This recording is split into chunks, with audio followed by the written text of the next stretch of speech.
On a le plaisir de commencer cette nouvelle saison de Hockey le Magazine en s'entretenant avec l'attaquant des Rangers de New York, Julien Gauthier, qui est avec nous. Merci, Julien, d'être là. Merci à toute l'équipe d'être venue aujourd'hui. Julien, on te rencontre juste avant ton départ pour New York pour la nouvelle saison de hockey qui commence et on voulait s'entretenir avec toi sur l'été d'entraînement d'un joueur de hockey professionnel. On sait que tu passes à travers beaucoup d'étapes et on trouvait ça très intéressant de justement découvrir un peu comment ça se passe de manière chronologique. Si on commence d'abord peut-être avec le mois de juin. Prenons par exemple l'été dernier, tu as terminé ta saison le 11 juin. Comment ça se passe les premières semaines lorsque tu es éliminé avec les Rangers ou avec n'importe quelle autre équipe et que tu reviens au Québec? Quelles sont les premières étapes ces premières semaines-là?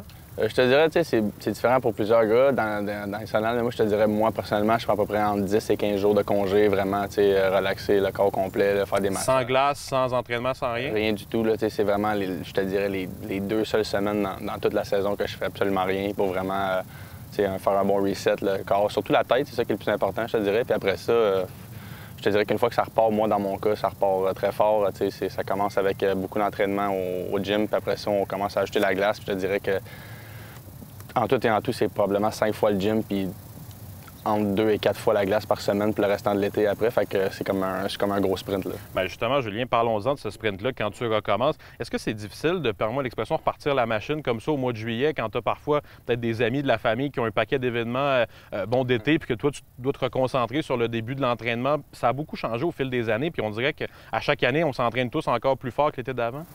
Oui, mais tu sais, je te dirais que c'est pas une job normale parce que, tu sais, des fois, tout le monde, l'été, pour les chums, les amis, la famille, tu sais, c'est temps relaxer, faire le party puis avoir du plaisir. Mais tu sais, moi, à un moment donné, il faut que ça recommence à donner sérieux, je te dirais. Puis une fois que ça devient sérieux, tu as des choses que tu peux dire oui, des choses que tu peux dire non parce que tu sais que tu as une job à faire. Puis au bout de la ligne, tu fais quelque chose de différent. Fait que je pense que c'est important de mettre tes priorités, ton focus à la bonne place, là. Au fil des années, Hockey le Magazine, on s'est entretenu avec notamment Stéphane Dubé, des préparateurs physiques qui nous ont parlé de comment les joueurs font ça au cours de l'été puis au cours de la saison. Est-ce qu'il y a une grosse différence pour toi entre ce que tu fais pendant une saison de hockey au niveau entraînement puis ce que tu fais pendant l'été? Je suppose que tu mets l'emphase sur des choses très différentes pendant l'été que tu peux peut-être pousser davantage, là, si on se permet l'expression? Très, très, très, très différent. Je te dirais que dans la saison, moi, c'est vraiment la maintenance. Il n'y a aucun... Je m'entraîne beaucoup dans la saison pareil, mais tu joues tellement au hockey, tu as tellement de pratique puis de voyagement que tu es souvent fatigué. Fait que je te dirais que l'entraînement dans la saison, c'est vraiment maintenir, là. Tu veux pas perdre de force, tu veux pas en gagner non plus, tu veux juste rester effectif puis garder ce que tu as gagné dans l'été, dans le fond, pour pas que,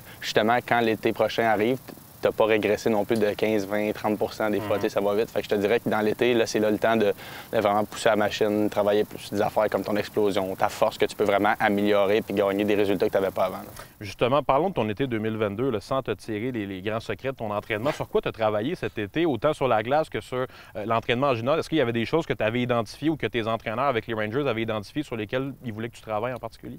Ben, tu sais, c'est pas un secret que même mes préparateurs physiques, mes coachs, tout le monde le sait, je m'entraîne beaucoup.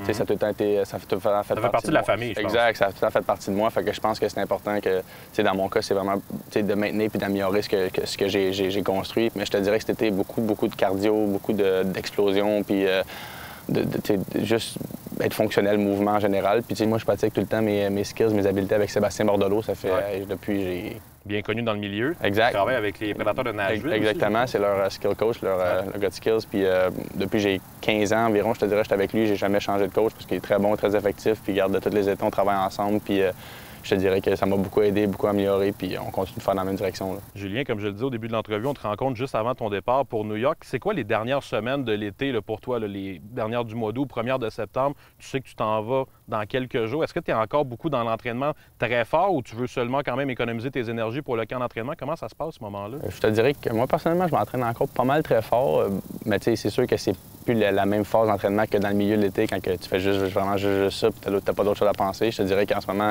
je maintiens, je m'entraîne encore fort, mais tu veux penser aussi que tu veux pas de blessure, tu veux arriver en forme aussi. C'est important au camp de pas arriver écœuré puis brûler non plus, parce que la saison, quand elle recommence, évidemment, ça repart fort. Ça repart très fort, puis comme je te disais, beaucoup de voyagement, beaucoup de pratique, beaucoup d'entraînement, puis à un moment donné, à long que ça s'accumule si t'as pas bien géré tes choses.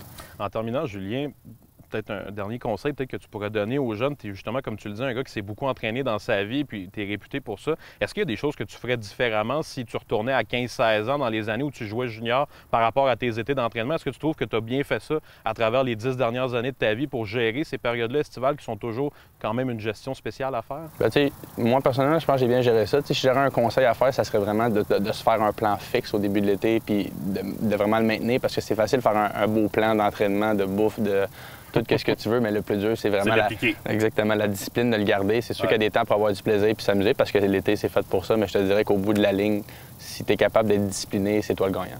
Julien, on te souhaite la meilleure des chances cette année avec les Rangers, puis merci d'avoir pris le temps de nous recevoir aujourd'hui pour parler d'entraînement. Merci à toi.